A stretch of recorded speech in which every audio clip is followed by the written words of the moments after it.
Good morning, folks. Happy Labor Day weekend. I'm going to just show you the Disney Stackables Princess Castle. This one's from one of the two that I saw that they had from Frozen. I got it primed yesterday.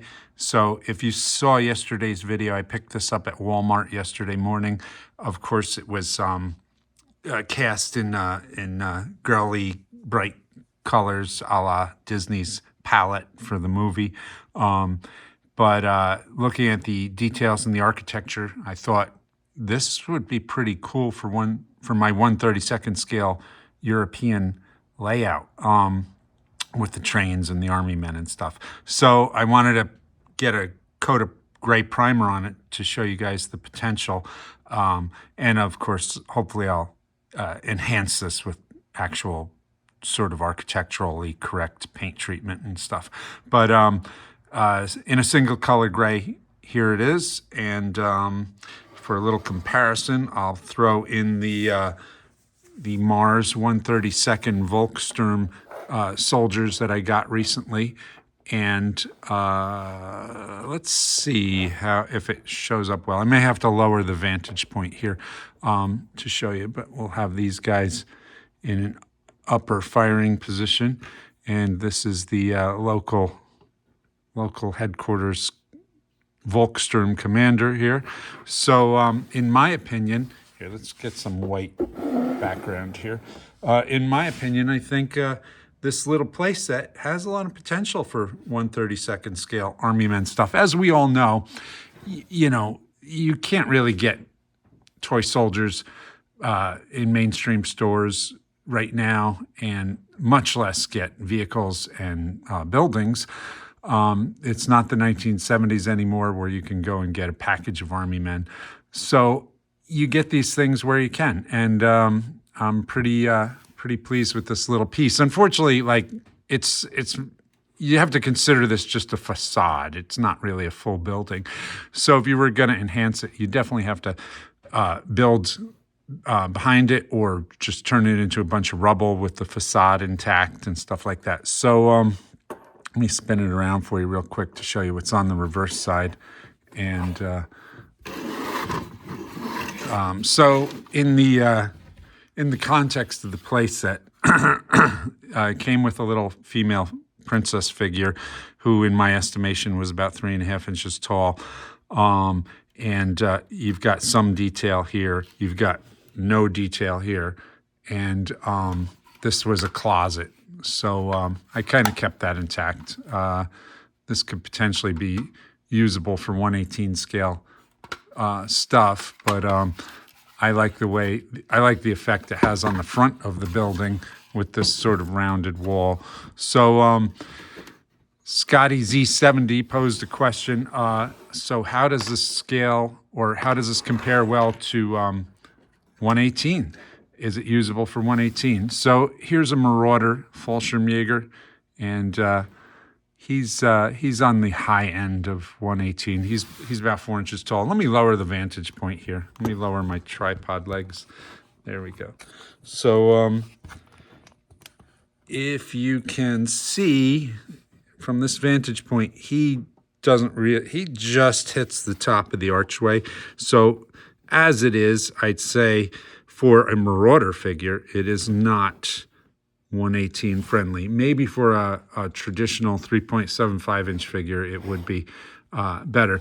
But now for you customizers, all you have to do is pack out the base here. So here's a couple pieces of 3/4 pine, and if you were creative with your woodworking, you could just build up the base, and suddenly, yes, it does become more 1/18 scale friendly. I'm an old guy now. I don't have a lot of free time, so whatever free time I manage to scrounge together, I'm trying to maximize with my hobby work. And for me to get into having to build a base, it's not a good time value for me. So I'm going to focus on keeping this thing as 1/32 scale. But for those who wanted to know, for 1/18 scale, you would definitely have to pack out the base. It's probably the easiest thing you could do to increase the display value for this piece would be to build it up from the base. I couldn't conceive of a more economical way to do that with this piece. So there you go. I do love this Marauder Fallschirmjäger figure. Look at that guy. He's pretty awesome, man. He's got a lot of great detail. Okay, so let's get back to the 132nd idea here. So now that it's painted, I pulled out this vintage Durham Industries Gray Ghost half track. This is the same kind of half track, more or less, that was in the Dirty Dozen. So this thing came out in the 70s, I believe, and it's sort of an odd choice for a company to make this single. This was it. This is what they made. They made this half track, and that was about it, as far as the military toys, as far as I'm aware. But they made this in multiple versions. There's a friction drive version, and I think there's even a battery-powered version. So different running gear, same half track. Anyway, I consider it 1/32nd scale. So here it is on the street scene, ready to go. We'll put our this will also be a little bit of a haul post. So I stopped at an antique store yesterday and I picked up a bunch of crap, and we'll go through that. So here's the Mars guys taking up their defensive position. This guy's gonna run for cover, and then these guys are firing outside of the doorway. And this is old Fritz here, and he's wondering if he should have stayed in bed this day. So in my journeys yesterday, I stopped at another local antique store, and I wound up picking up a bunch of stuff. And one of the things they had was this train set guy had this little lamp post. It's die-cast metal. It's I'm estimating it's from the 80s, but maybe it's a 90s thing. It came mounted on a red card that said Christmas Village Accessories, and that's all it said. It's from Taiwan. He didn't have any more, but look at that. It goes really well with this scale and this particular building. So I wish he had more. I looked these up on eBay. Couldn't find any of this lamppost. I only found one other item from this company, and it was a different style sort of pole. But anyway, it's unbranded, Taiwan, Christmas Village Accessories. And I think it looks great with 1/32nd scale stuff. So that's it. That's the Princess building, primed in one color. And I think it's going to be really a nice little unique addition for my 1/32nd scale layout. So haul post wise, I got a couple other things. I got this pine tree. As you guys who watch my videos know, I've been accumulating a lot of foliage lately. So this is an old Britain's pine tree, and it's been damaged and repaired. So I got it at a reasonable price. I'm looking to pack out the foliage on my layout. So I'm picking up all sorts of different brands to mix and match and stuff. So that's this. That came yesterday. Let's put the street light back. And then haul post wise, now, I know you guys either tune in for my 1/18 scale content or my 1/32nd scale content. I'm a toy collector, and I'm torn between the aesthetics of realistic looking toys like this or the toy world. I like the aesthetics of toyetic design. And just being a collector in general, I like all sorts of things. So I'm basically all over the map when it comes to my collecting. But one of the things I want to do is I want to put together a sort of tin litho looking O-gauge train set layout, whatever. It's just something that I can set up when I feel like it, and I can pack it away in a box or two. when I want it out of the way. So I've been collecting, when opportunity strikes and I find the pieces in there at a reasonable price. I found this Lionel O-Gauge caboose at the same antique store yesterday. Seems pretty intact and seems pretty robust. It's just a little dirty.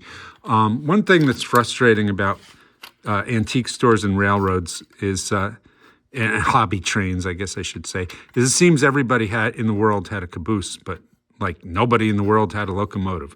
So I can find cabooses at every antique store, but I can't find a single locomotive, it seems. I picked up some other things. I got this tin litho building. This I thought it was a Marx building, but it says Kolber Manufacturing. So I kind of like this vintage looking, tin toy stuff. And I picked that up as well. These were all reasonably priced at the shop. So I was pretty pleased to get this stuff. So now directly referencing my interest in the toy aesthetics, I picked up this bag of animals and figures and things like that. So this is just a handful of them. Some of these could be considered 1/32 scale or O-Gauge. There's all sorts of animals in the lot, and I picked them all up. And there was a couple figures in there as well. But I like getting things like this for the animals that fit with the 1/32 scale stuff. So the poultry here could go in. I have a little barn on my layout and stuff like that. So I just like gathering this stuff for the details. So there was a bunch of those, and in the lot were like these. This is Bozo the Clown, for those of you who know who he is. I had a Bozo the Clown spoon that I used to eat my baby food in when I was a little child, and that spoon stayed in my family until I moved out, and then moved out of the house as a young man, and then the spoon disappeared. But Bozo's always occupied my nightmares, so he was in the bag of all these figures. And then there was these little guys.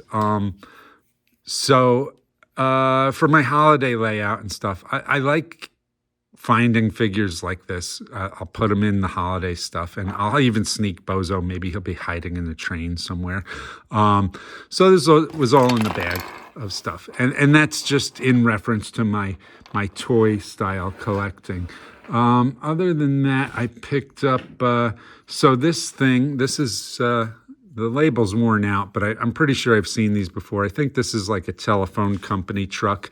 I picked it up because it looked 1/32 scale, and it's got all this equipment on it. And I figured, for me, I'll just make this as a background rec vehicle in the city. It was mounted to a piece of marble. It was a pen holder, and it was priced as is. This one tire's dry rotted, and it is, they basically neglected it, but I saw it for the truck value, for the scenery. So, for example, if we swap this out here and put this truck, I think that might potentially work. Actually, now that I'm looking at it, maybe it's a little big for 1/32 scale, but, I mix my layout with like 1/30th scale metal figures sometimes, and that might be more appropriate for this truck. But, hey, for I think it was $8, I'm more than happy to add this to the inventory of vehicles. So, and then the final thing I got was this Auburn rubber, sort of military-looking, at least army green truck. So this is my first Auburn rubber vehicle, and it's fairly intact. It's just a little roached, but it has a little bit of flex. So if you guys have ever seen these vehicles, I've always avoided them in descriptions because I don't want a rubber vehicle. I don't want it flopping around. But it's actually fairly rigid. Has a little bit of flex to it. But I like this vintage look for the idea of it populating my tin litho layout whenever I get it done.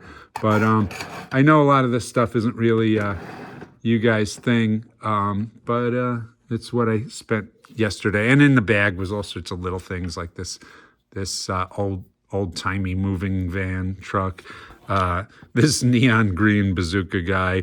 I don't know. I'll probably pitch him. He actually looks modern to me. But and then a couple other figures, like some apes and some some circus type of characters and stuff like that.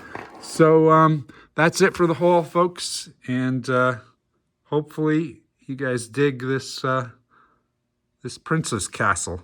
And I'll keep moving forward on it when opportunity provides and do a much better repaint. Happy Labor Day weekend. Hopefully you're all getting a good break from your work schedules. Bye-bye.